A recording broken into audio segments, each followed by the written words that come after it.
Okay, so now this is going to be the second part that we're going to be working on. You see how I have this point right here? So the rest of my box, I got to keep that in mind, that that's going to be there, because I'm going to keep building layers into this. So this is where I put the next row of fluff to keep the next, so we start building a second layer.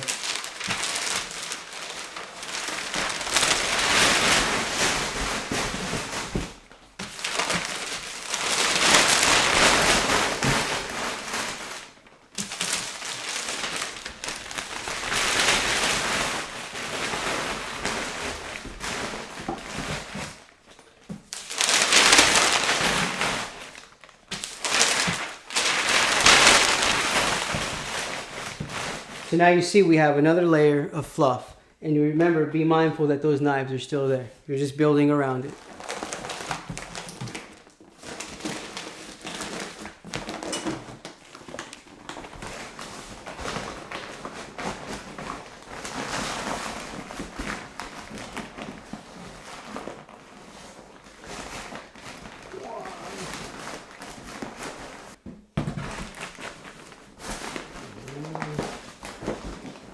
Alright, so since this is a second layer, you don't have to go as heavy. All the items that we put in so far are really heavy items that will crush something else that's lighter. So now we're putting things that are plastic.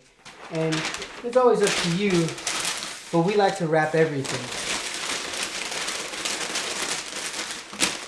My object is to treat everything like it's worth $1 million until you tell me otherwise. So it's a lighter item and I still wrap it. That being said, when there's like items like a cutting board, we know they're going to be gouged and cut into. Normally, we don't put anything wrapping the cutting boards because they already have scars from the knives. Okay, so now we're going to build another layer so we can have all the real light items. You can put champagne flutes, spices, anything that's very delicate, teacups and that kind of stuff on the very top. The lightest items that you have.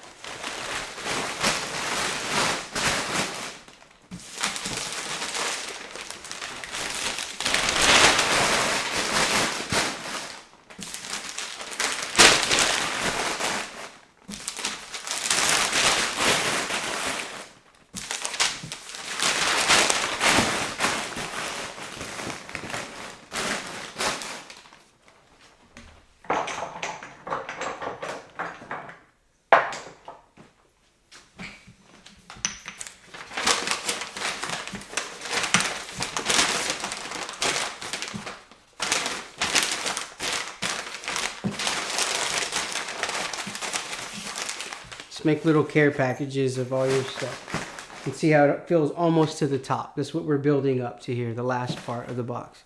So with something like this, instead of wrapping it separately, all these pieces, you can keep it in its own container and just wrap it around itself. You see how there's going to be a gap here? So before I do this, I already know that there's going to be a gap there because the size of the paper. I'll move it to the side, and I already have these set to the side because of experience. So what I'll do is I'll grab a sheet of paper, fold it in half and down. So now all the silverware won't come out.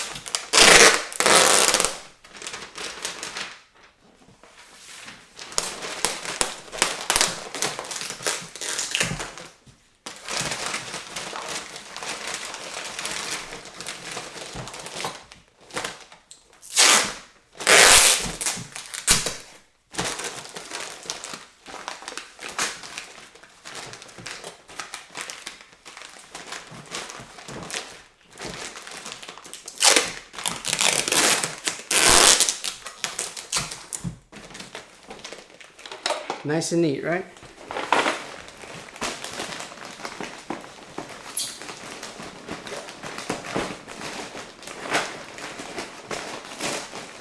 And so we have the box almost completely full. Then we'll have just little knickknacks that'll fill the rest of it. Small things like spices.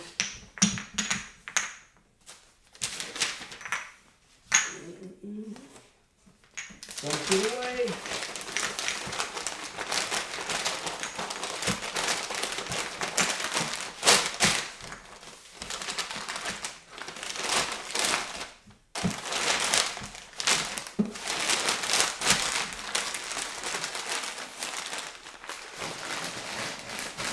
See how nice and efficient that looks? Just because we like things to be snug.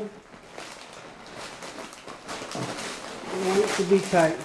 So if that's all you're going to have left and you have like a little layer like that, you can build stuff up, like especially in the kitchen with cookbooks, and you can place them on top to complete the top of the box.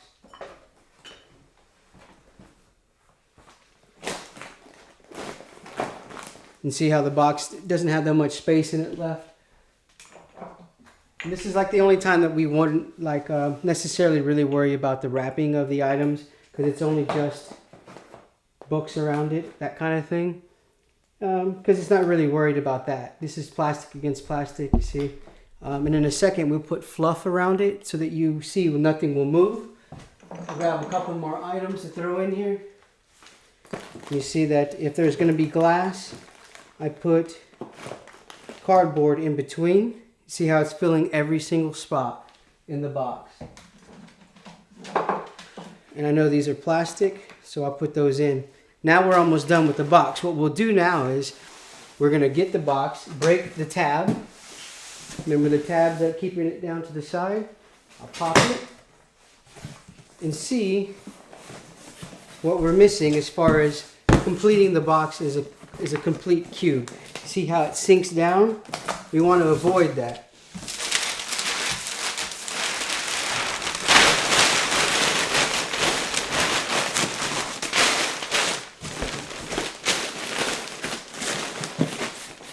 See, now it's more solid.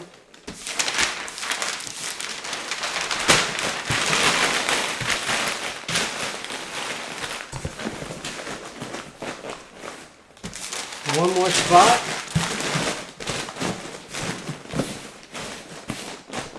And if it's bulging, that's good, because the boxes will be standing on top of each other, and during the shipment, they'll start to sink every bounce. You see that? And so whenever we have a bounce, it'll start to settle in the box.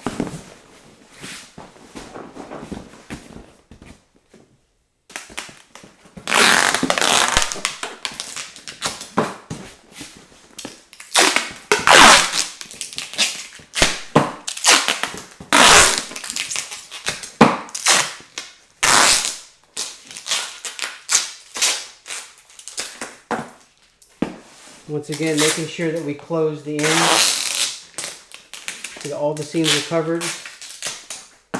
And so when you're done, you're not here to see how heavy this box is, but I mean, it's pretty solid. I mean, things like a rock. And you should be able to shake it and not hear anything rattling in there, glass and stuff like that. So when you're packing dishes, you always want to have them straight up and down. You know, when they're flat, it's like a pancake and they crack real easily. So have them standing straight up and down. Same thing with bowls, straight up and down, fill them in, that kind of thing. And if you're going to be doing champagne flutes, try to keep them all to one box. So one box is light, not three that we have to try to keep very high off of the ground. And just put breakable items in there with it. If you have a wicker basket, champagne flutes, that kind of stuff. And then what we'll do, so that people understand, when we're loading, we write things like top load, because it can get crushed. And say if it's champagne flutes,